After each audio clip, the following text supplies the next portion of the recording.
Hello, and welcome to Symphony Storytime, where we share two of our favorite things, books and music. I'm Amy, and I'll be reading to you today. And with me today, I have a special friend from the Oregon Symphony. Say hello to Karen. Hi, I'm Karen. You might remember me from the last episode where you first heard the oboe. Let me remind you of what it sounds like.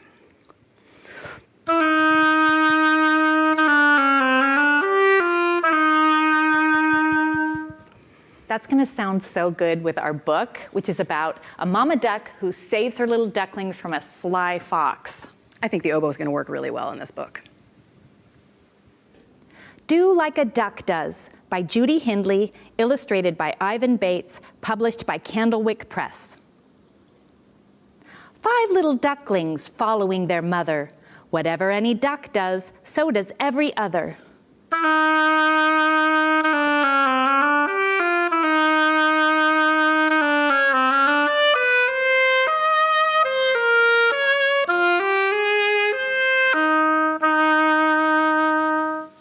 So they waddle and they hop and they scuttle and they stop. Flop, flop, flop, flop, flop. All together.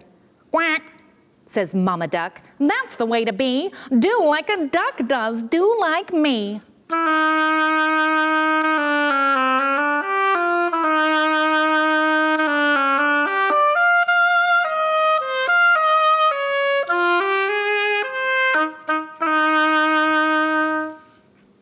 There go the ducklings all in a line, but who's creeping close, following behind?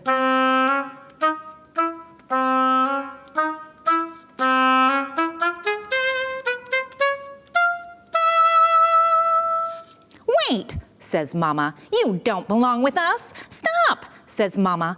Do you think you're a duck? But of course, says the stranger, with a waddle and a strut. That's just what I am, a big brown duck.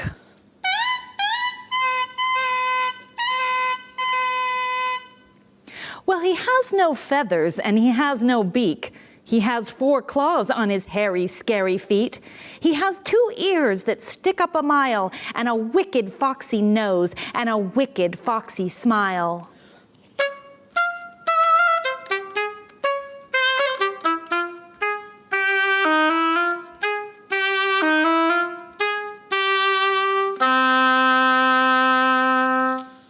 So Mama says, well then, do like us. Head up, tail up, toes pointing out. Stretch your little wings, dear, straighten up your back. Do like a duck does. Quack, quack, quack.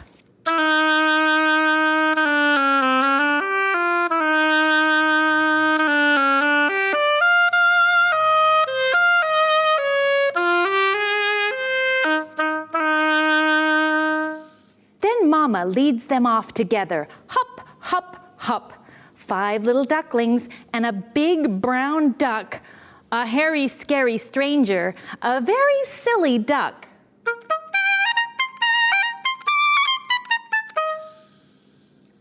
Look, says Mama, what a lovely patch of muck. Jump in the puddle, dear. Show you're a duck. Lots of bugs and beetles swimming in the scum. Open up your beak, dear. Yum, yum, yum.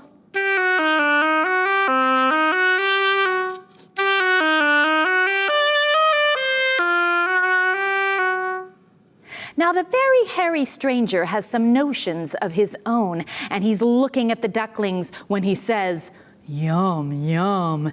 And he's creeping ever closer, and he's very, very near.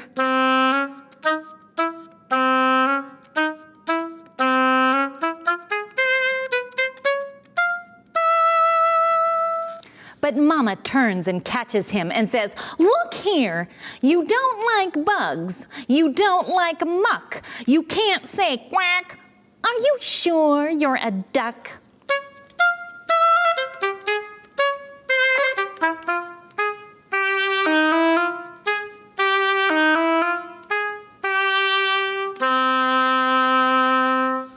Yes, I am, said the stranger. It's really, really true. I can waddle, I can scuttle, I can strut a little too. I'm a duck, I'm a duck, I'm a duck like you.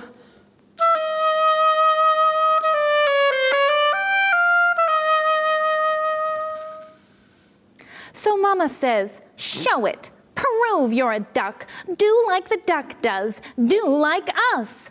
Then they zip through the thistles, and they slip into the river. Plop, plop, plop, plop, plop, all together.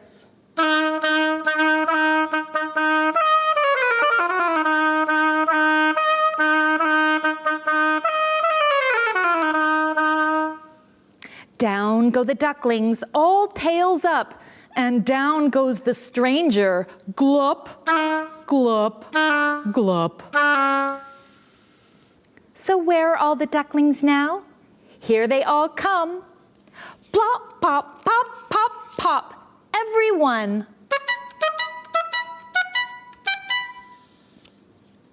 But where's the very hairy stranger?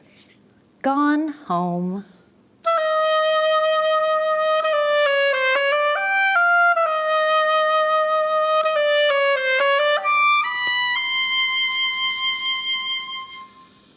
Well, says Mama, what a bit of luck. But I really always knew that was no duck.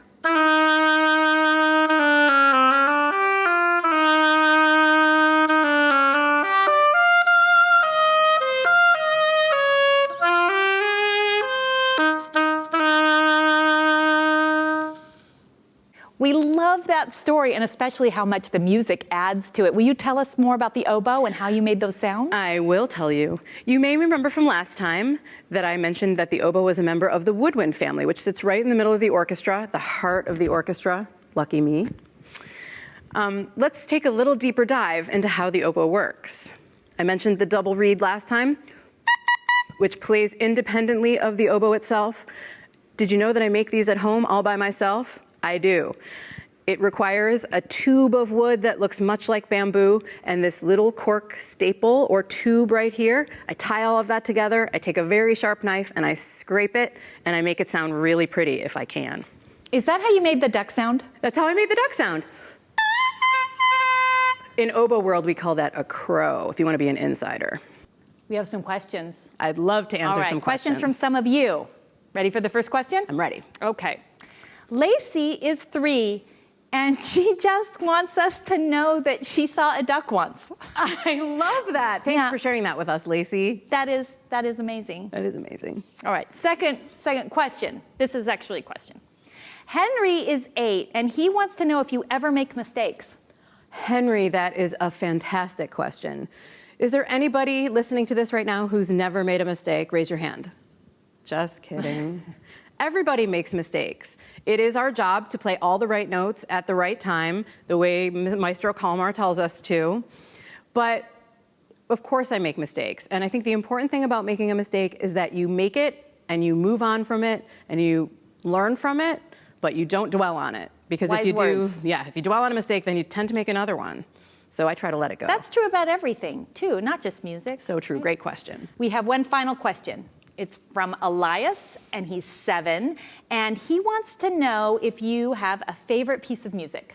Elias, I have many favorite pieces of music, but today I think I'd like to share a special one for you by a composer named Johann Sebastian Bach. Many of you have probably heard of Bach. He's a very famous composer. He wrote so much beautiful music for so many of our instruments. And I'd like to share a piece of that for you today. This is a little bit of the second movement of the G minor sonata by Bach for oboe. All right, and before you start with that, I'm going to say goodbye to you. Thank you so much for sharing this time with us, and we hope we see you again.